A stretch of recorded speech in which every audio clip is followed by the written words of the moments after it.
What's happening, y'all? This is Andrew from Mirror Music. You guys, many of you seem to like me talking about the Grateful Dead. I'm not sure why. I'm not a Deadhead.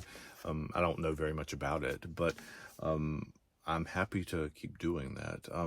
Like I said in our previous episode where we talked about Sugary and Hey Ya by Outkast, I am not super familiar with their body of work, the Grateful Dead's body of work. But I've been kind of listening to it on and off a lot, or a lot more, for the last few months. And I enjoy it, but it's kind of hard to pin down. This may be reacting, this may be just having some questions about it. So we'll just see how it goes. I don't know how it'll go, but this one is from the Europe 72 album. I guess they did a tour there in 1972. This is Ramble on Rose. So we'll listen and kind of see what we hear.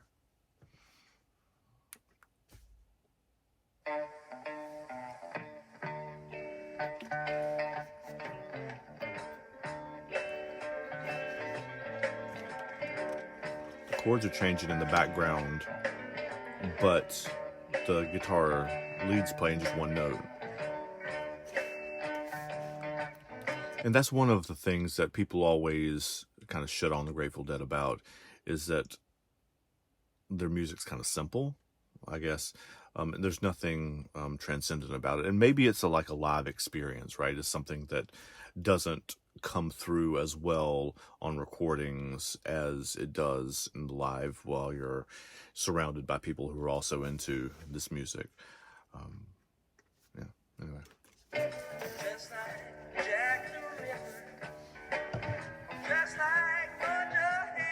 I assume that's Garcia singing, right?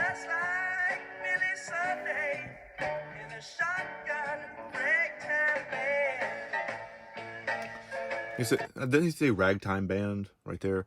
And then it's got that little ragtime piano thing in there too. It's almost like a call and response. He says ragtime, I think ragtime band, and is playing the little ragtime riff in there too. The structure of the song is very Beatle-y.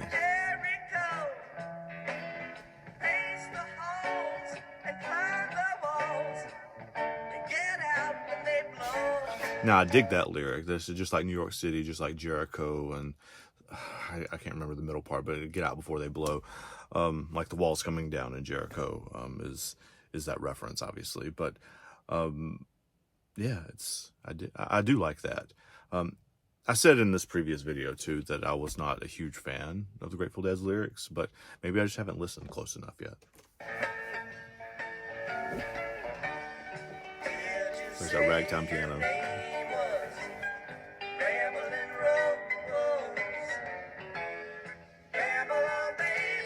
Now I dig that.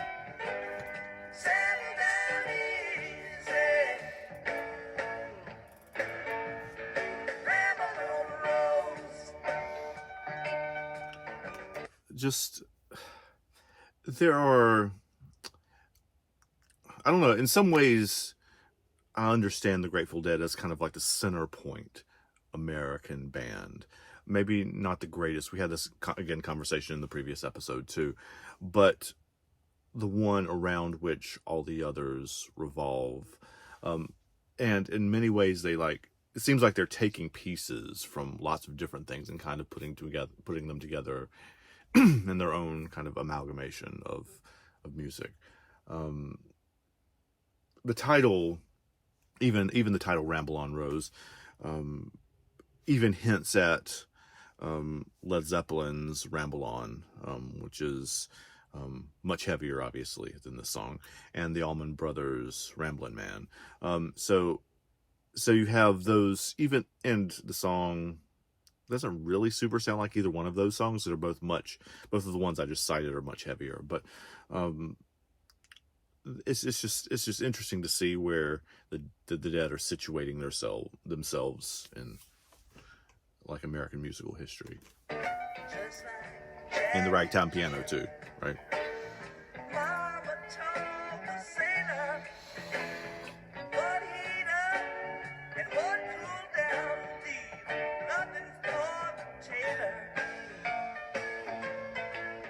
I love the piano. Let's come back to the beginning of that verse.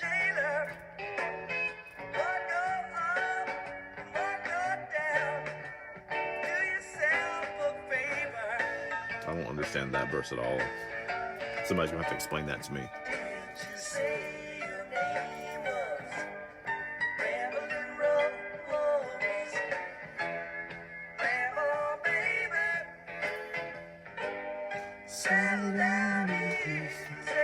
Like, even I can do that immediately. It's only the second chorus. I haven't listened to it closely enough to know who Rose is yet. Obviously, it's a person, and obviously a woman. But that is an interesting inversion, because in almost all like musical history through the 60s and 70s, particularly, the Rambler concept is almost always the man who's like leaving his family or leaving his girl or leaving his whatever and is rambling on and whatever. You hear that in the ones that I cited earlier. You hear it in Papa Was a Rolling Stone. I mean, all of those kind of songs have the man as the protagonist and the man as the one doing the rambling. And this one is the woman. So it's an interesting little twist. There's a little change of chords there. This is the bridge, I guess.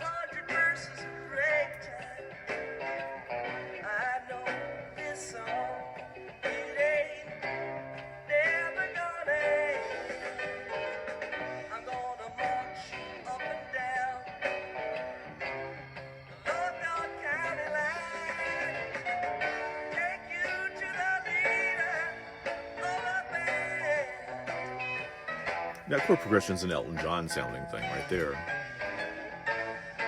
Piano too.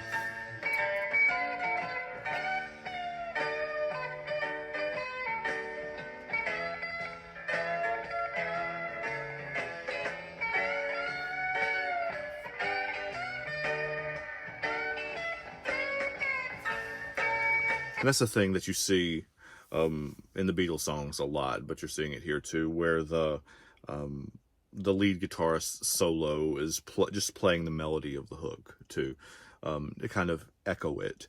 The other thing that I notice here is that the guitar tone, and I've noticed this as I've listened to the Grateful Dead generally, the guitar tone, I guess it's Jerry Garcia's guitar tone, is way different than you hear in lots of other music. Like Zeppelins and the Stones and whatever are much like dirtier and have more fuzz, I guess, in them. Not reverb is not the word. Like overdrive, kind of like they're heavier, they're buzzier, and almost all of these solos are pretty clean. The tone is clean in the guitar sound.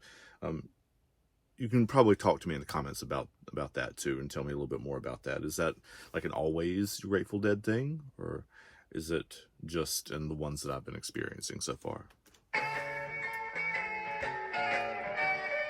Well, even this part where he's bending it a little bit is not like, it's pretty clean.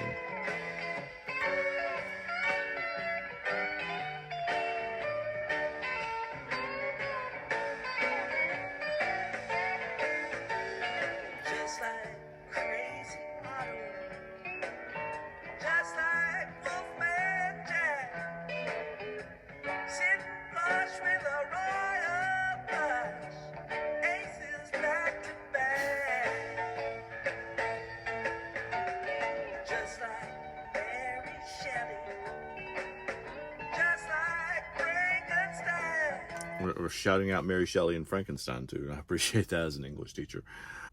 At least this song is constructed in sort of the way I construct songs, honestly, and the way because I came up listening to like REM and that kind of thing.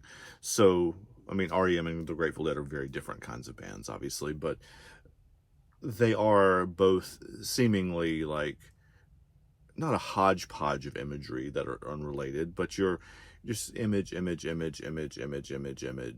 not really, there's not really a through line of story, or not one that I'm getting yet. Let's see what he says about Mary Shelley and Frankenstein.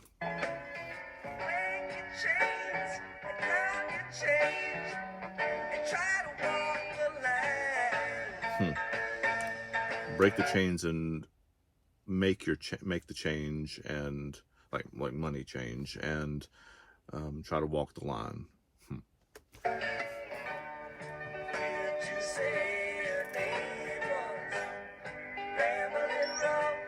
Now, this does have a hook that I sing immediately.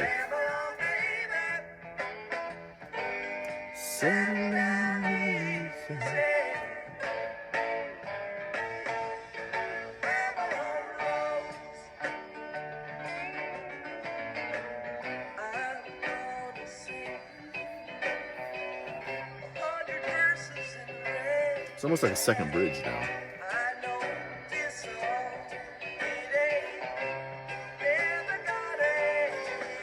I know the song ain't never gonna end. I guess it is 6 minutes. Which is short for a Grateful Dead song.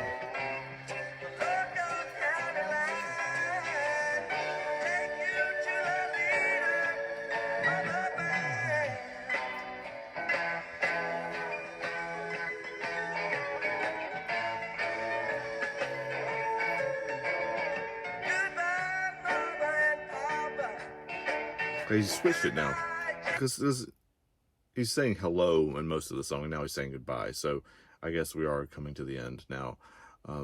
It's kind of, I do like songs that kind of invert, that switch things up like that at the end. Goodbye, Jack and Jill. Yeah.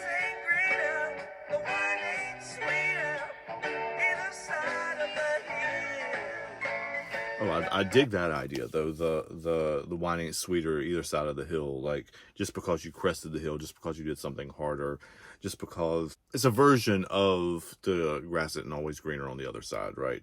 The wine doesn't taste sweeter on the other side of the hill. That's cool.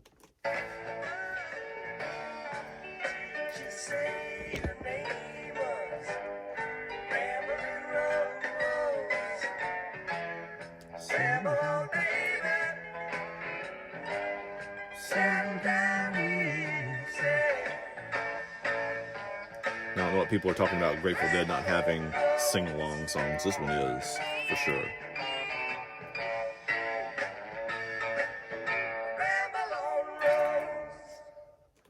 Alright, so I really love that song.